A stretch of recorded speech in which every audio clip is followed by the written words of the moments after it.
तूफानी प्रचार, विपक्ष पर वार।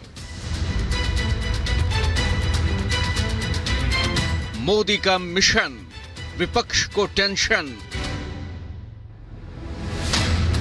मेहनत जोरदार, मिशन 400 पार। अपने लक्ष्य को हासिल करने के लिए पीएम मोदी की मेहनत को देश देख रहा है। तूफानी प्रचार और विपक्ष पर प्रहार से विरोधी सकते में हैं। कहीं रैली तो कहीं पीएम का रोड शो बीजेपी की तैयारी की कहानी को बयां कर रहे हैं। जिस तेजी और तेवर के साथ पीएम मोदी चुनावी मैदान में हैं, उसने विपक्ष को आईना दिखाया है। 400 पार के संकल्प और ऊर्जा से लबरेज पीएम मोदी रोजाना अलग अलग राज्यों में चुनाव प्रचार कर रहे हैं और बीजेपी को अभूतपूर्व जीत दिलाने के लिए जनता से आशीर्वाद मांग रहे हैं। आज पीएम मोदी सुबह 11 बजे पीलीभीत में रैली करेंगे। बीजेपी उम्मीदवार जितिन प्रसाद के लिए पीएम मोदी आज प्रचार करेंगे। पीलीभीत में पहले चरण में मतदान होना है। पीलीभीत के बाद दोपहर करीब 2:45 बजे मध्य प्रदेश के बालाघाट में पीएम मोदी की रैली है। इसके बाद शाम 6 बजे पीएम मोदी तमिलनाडु का रुख करेंगे और चेन्नई में रोड शो करेंगे। पीएम अपनी रैलियों में लगातार भ्रष्टाचार को लेकर विपक्ष पर निशाना साधते रहे हैं। चुनाव की हलचल बढ़ रही है, लेकिन ऐसा चुनाव है जिसमें विपक्ष के लोग गठबंधन बनाकर भ्रष्टाचारियों को छुड़ाने की रैली तो कर रहे हैं और हालत देखिए, दो खेमे, दोनों के विचार देख लीजिए। मैं कहता हूं भ्रष्टाचार हटाओ, वो कहते हैं भ्रष्टाचारी बचाओ। और उसके बाद तुष्टीकरण की राजनीति को लेकर विपक्षी नेताओं और उनकी नीतियों पर लगातार सवाल उठाए। राम मंदिर की प्राण प्रतिष्ठा का न्योता ठुकरा दिया। कांग्रेस के जिन नेताओं ने इस कदम को गलत बताया, उन्हें पार्टी से निकाल दिया गया। और एकाध दो अगर वहां पहुंच गए प्राण प्रतिष्ठा में, प्रभु राम के चरणों में सर झुकाया, तो उनको 6 साल के लिए पार्टी से निकाल दिया। 4 जून को 400 पार का नारा तो बीजेपी के स्टार प्रचारक पीएम मोदी काफी पहले दे चुके थे। 4 जून 4 जून 4 जून। कल छत्तीसगढ़ के बस्तर में पीएम मोदी ने साफ कर दिया कि वो किसी धमकी से डरने वाले नहीं हैं। मैं कहता हूं, भ्रष्टाचार हटाओ। और वो क्या कहते हैं? वो कहते हैं भ्रष्टाचारी बचाओ। लेकिन ये सारे लोग कान खोल के सुन ले, ये मोदी को कितनी भी धमकियां दे दें, भ्रष्टाचारियों को जेल जाना ही पड़ेगा। ये मोदी की गारंटी है। बीजेपी ने तीसरी बार फिर सरकार बनाने के लिए अपनी पूरी ताकत झोंक दी है और विपक्ष रेस में कहीं आसपास भी नजर नहीं आ रहा। उत्तर से लेकर दक्षिण तक बीजेपी के दिग्गज नेता प्रचार में जुटे हैं। पीएम मोदी कल एक बार फिर दक्षिण में प्रचार करेंगे, तो वहीं असम में आज अमित शाह प्रचार की कमान संभालेंगे। गृह मंत्री शाह लखीमपुर और तिनसुकिया में रोड शो करेंगे, तो वहीं सीएम योगी आज रामपुर और हापुड़ में सभाएं करेंगे। जाहिर है मोदी के संकल्प और ऊर्जा के सामने विपक्ष कहीं नजर नहीं आ रहा। अब 4 जून को जनता करेगी फैसला, किसकी होगी जीत, किसकी होगी हार। Bureau report, Republic Bharat.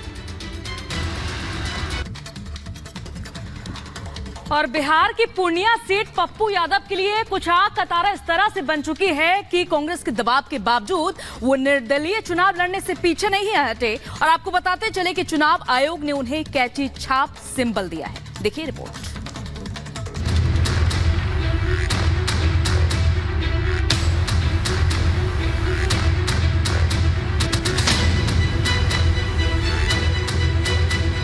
Purnia seat से पप्पू यादव चुनाव लड़ेंगे, अब ये साफ हो गया है।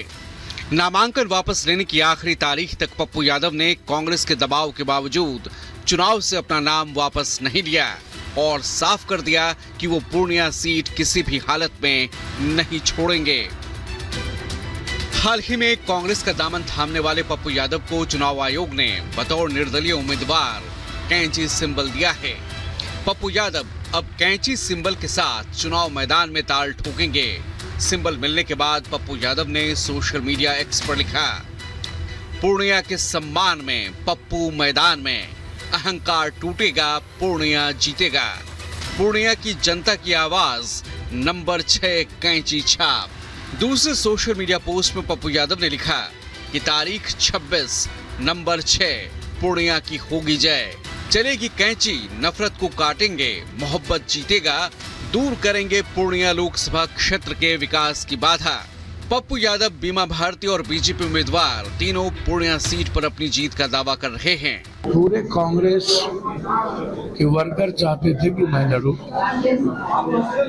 और पूरे पूर्णिया के परिवार का था कि पप्पू ही लड़े। उनके भरोसा पर हम लोग पूर्णिया से, हमारे माननीय लालू प्रसाद जी के आशीर्वाद से, पूर्णिया से भारी महत्व से पूर्णिया की जनता ने मुझे जिता करके लोकसभा भेजने का काम किया। पप्पू यादव ने पहले ही साफ कर दिया था कि वो किसी भी सूरत में पूर्णिया की सीट नहीं छोड़ेंगे और आखिरकार कांग्रेस के झंडों के साथ पप्पू यादव ने निर्दलीय उम्मीदवार के तौर पर पर्चा दाखिल किया और कांग्रेस के दबाव के बाद भी नामांकन वापस लेने से इनकार कर दिया। पप्पू यादव ये दावा कर चुके हैं कि उन्हें कांग्रेस आलाकमान का समर्थन है, जबकि कांग्रेस उन्हें नामांकन वापस लेने को कह रही थी। अब देखना होगा कि पप्पू यादव के इस कदम पर कांग्रेस आगे क्या कार्रवाई करती है। Bureau report, Republic Bharat.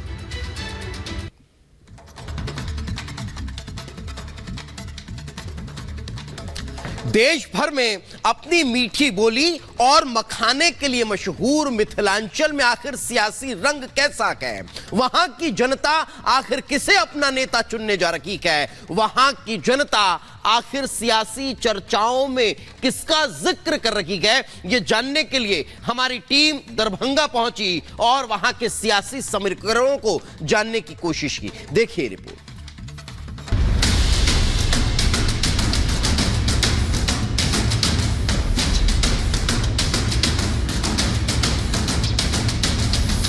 Bihar का मिथिलांचल वैसे तो देश भर में मखाने और पान के लिए मशहूर है, लेकिन यहाँ के लोग आपको देश भर के हर कोने में मिल जाएंगे। यही वजह है कि यहाँ की सियासत भी कभी स्थिर नहीं रही। आजादी के बाद से इमरजेंसी तक दरभंगा सीट पर कांग्रेस का दबदबा रहा, लेकिन जेपी आंदोलन के बाद यहाँ से स्थानीय दलों के नेता चुने गए। 2019 में यहाँ से बीजेपी के गोपाल जी ठाकुर ने अपना दमखम दिखाया और बीजेपी ने एक बार फिर गोपाल जी ठाकुर पर दांव लगाया है। तो वहीं आरजेडी ने दरभंगा से अपने इकलौते विधायक ललित यादव को उम्मीदवार बनाया है।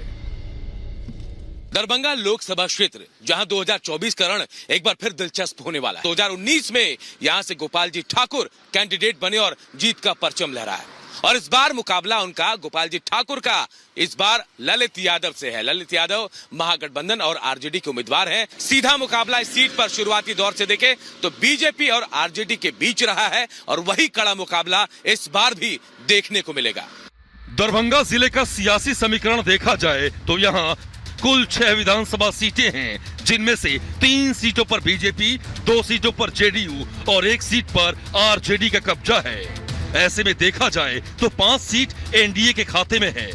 दरभंगा की कुल आबादी 13 लाख है, जिनमें 6 लाख महिला और 7 लाख पुरुष वोटर्स हैं। यहाँ करीब 4.5 लाख मुस्लिम हैं, जबकि यादव वोटर्स की संख्या भी अच्छी खासी है।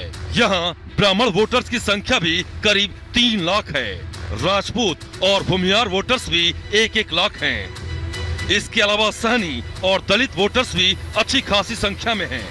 कुल मिलाकर दरभंगा सीट पर मुस्लिम, यादव और ब्राह्मण वोटर्स निर्णायक भूमिका निभाते हैं। दरभंगा में रण है, 2024 का रण, और इस रण में कहा जा रहा है कि जो जातिगत समीकरण को फिट करेगा जीत उसकी होगी। अगर हम जनसंख्या की बात करें तो दरभंगा में 40 लाख से ज्यादा